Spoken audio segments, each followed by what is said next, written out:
is on page 1. So here goes. Mr. and Mrs. Dursley of number 4, Private Drive, were proud to say that they were perfectly normal. Thank you very much.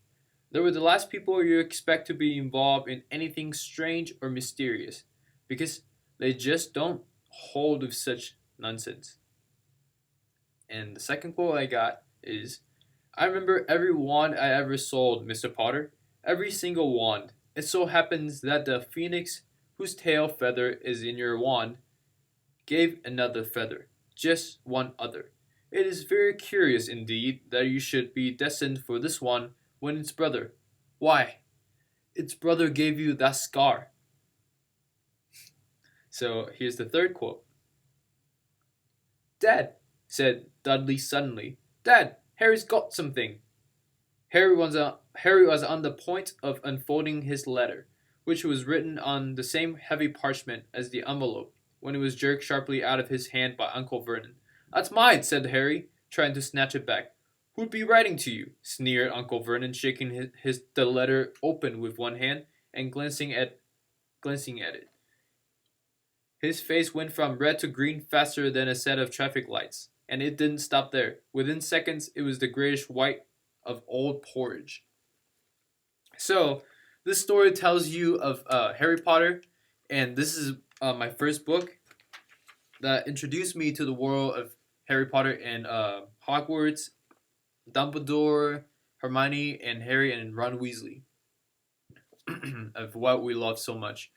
This is the first book that introduced me to magic, and just now like after 10 years or 12 years maybe or so years, this book just means more to me than the story itself, if that makes sense. This is this holding this book in my hand has become magic for me.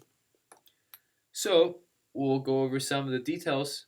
So this book is obviously by J.K. Rowling, first published in 1997 by Bloomsbury, then in 1998 by Scholastics in the United States.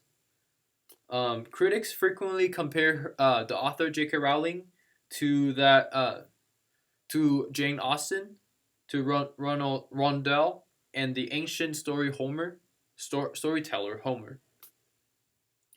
And a cool fact is that Rowling put the original Harry Potter ideas on a napkin on a train to London. So I just thought it was so cool how like the original Harry Potter ideas were all on a napkin. And nowadays we read it from books and you can buy them anywhere, like ebooks, paperback, hardcover, anything. And you can buy them internationally as well. You can buy them in England, you in the United States, anywhere in the world.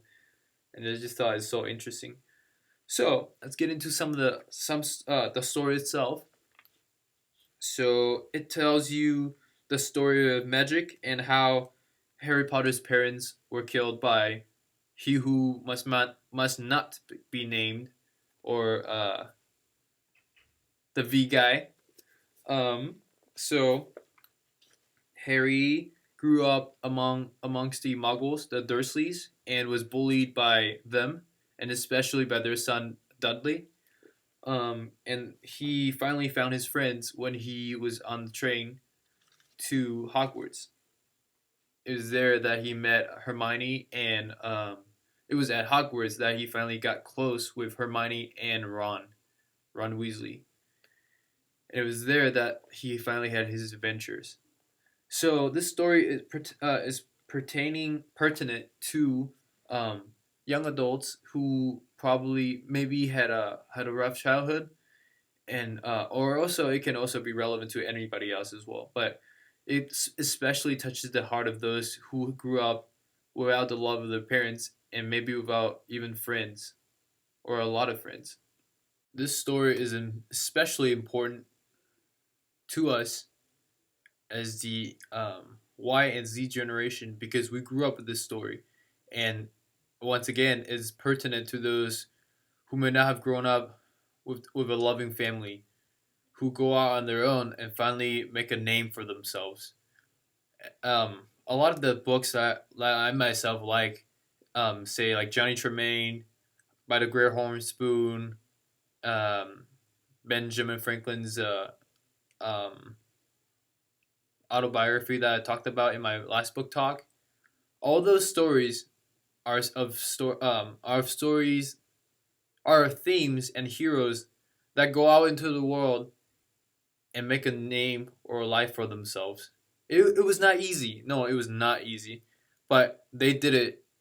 And children, or I guess young adults, and children as well, reading these stories are able to learn and perhaps take what those authors or those characters in the books have learned and pick those up for themselves and apply it to their own lives and deal with problems logically and analytically based on how the characters have solved those problems in the books.